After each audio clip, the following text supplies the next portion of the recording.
Hola, hoy te vengo a contar un micro relato que nos va a hacer razonar y pensar en por qué las circunstancias, las cosas que nos ocurren. Todas las cosas que nos ocurren son perfectas, porque en la sabiduría del tiempo siempre debe haber una razón para ello. Este pequeño micro relato empieza en un pueblo muy lejano. Había un hombre que evidentemente tenía muchos lujos, tenía una casa preciosa, una esposa bellísima y un hijo saludable. ¿Qué ocurre en este momento? Resulta que dentro de su abundancia y dentro de su prosperidad se produce un incendio donde se quemó toda su casa, todas sus propiedades, todos sus enseres, y él queda en la absoluta pobreza, puesto que lo único que tenía y las riquezas que él poseía estaban dentro de esa casa. Así que la gente del pueblo comenzó a decir: bueno, mira, qué desgracia tan grande te ha ocurrido. Se ha quemado tu casa, lo has perdido todo, has quedado en la indigencia. Y este hombre en su sabiduría dice: desgracia, indigencia. Dejemos que pase el tiempo para ver cuál es la razón de que yo haya perdido todo.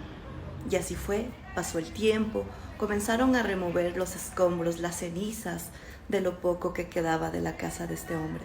Pero mientras iban removiendo los simientes, que obviamente estaban en cenizas, descubrieron allí que había un cofre bajo metros y metros de tierra camuflado. Ese cofre probablemente había sido enterrado hace muchísimos años, y dentro de ese cofre había un tesoro inimaginable: lingotes y lingotes de oro, monedas muy antiguas de plata, de oro, candelabros. Ante tal situación, este hombre evidentemente se convirtió en alguien millonario, mucho más de lo que era anteriormente.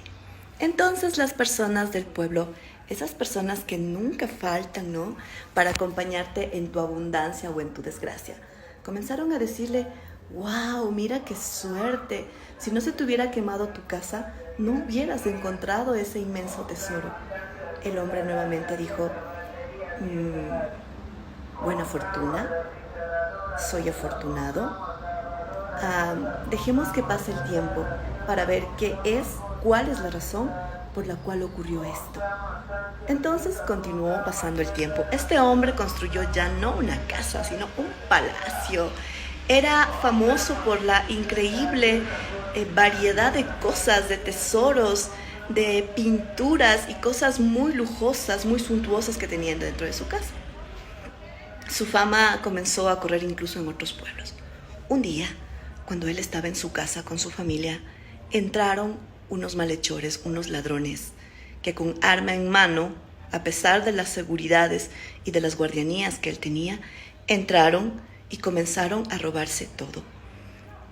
El hijo, por tratar en algún momento de salvar sus enseres o de proteger a sus padres, recibió una puñalada en la parte de la columna vertebral, dañando su médula, quedando en este momento pues paralizado.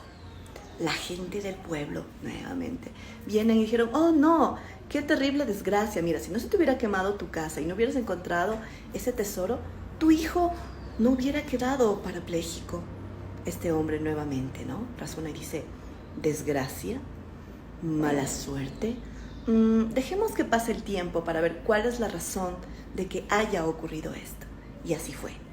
Nuevamente comenzó a pasar el tiempo e inmediatamente los pueblos de ese sector comenzaron a entrar en guerra, y los niños, incluso desde los 12 años, eran llevados para ser soldados, para ser de infantería, y todos los pueblos aledaños, incluso el que él vivía, estaban en desgracia, en sufrimiento, porque iban y los arrancaban a los hijos de los hogares, de los brazos de sus padres, se los llevaban a la guerra a una muerte segura. Y evidentemente el único que no fue llevado fue su hijo, porque era parapléjico. La gente del pueblo comenzó a hablar y dijo: ahora es como que tiene sentido todo, porque si no se hubiera incendiado tu casa, si no hubieras encontrado ese tesoro y tu hijo no hubiera quedado parapléjico, tú tienes ahora la suerte de continuar con tu hijo a tu lado. Yo preferiría que mi hijo, aunque sea parapléjico, esté conmigo, aunque sea en estado de invalidez, pero vivo. Y ahí todo tuvo sentido. El resto de las personas que vivían allí, que se habían de alguna manera mofado de las desgracias o apoyado entre comillas, porque siempre hay gente así, ¿no? Pues perdieron a sus hijos y este hombre en su sabiduría entendió que todo lo que había pasado era necesario para llegar a ese punto. Así que, ¿qué nos está ocurriendo en este momento a nosotros? ¿A ti qué te está ocurriendo ahora? Lo que parece un mal o una desgracia puede ser a futuro un beneficio o un aprendizaje o un apoyo que la vida y el tiempo te está dando a ti. Así que me incluyo, no nos quejemos, avancemos, que todo lo que está ocurriendo, veamos qué quiere decir el tiempo y cuál es el objetivo de esto. Yo preferiría que mi hijo, aunque sea parapléjico, esté conmigo, aunque sea en estado de invalidez, pero vivo. Y ahí todo tuvo sentido. El resto de las personas que vivían allí, que se habían de alguna manera mofado de las desgracias o apoyado entre comillas, porque siempre hay gente así, ¿no? Pues perdieron a sus hijos y este hombre en su sabiduría entendió que todo lo que había pasado era necesario para llegar a ese punto. Así que, ¿qué nos está ocurriendo en este momento a nosotros? ¿A ti qué te está ocurriendo ahora? Lo que parece un mal o una desgracia puede ser a futuro un beneficio o un aprendizaje o un apoyo que la vida y el tiempo te está dando a ti. Así que me incluyo, no nos quejemos, avancemos, que todo lo que está ocurriendo, veamos qué quiere decir el tiempo y cuál es el objetivo de esto.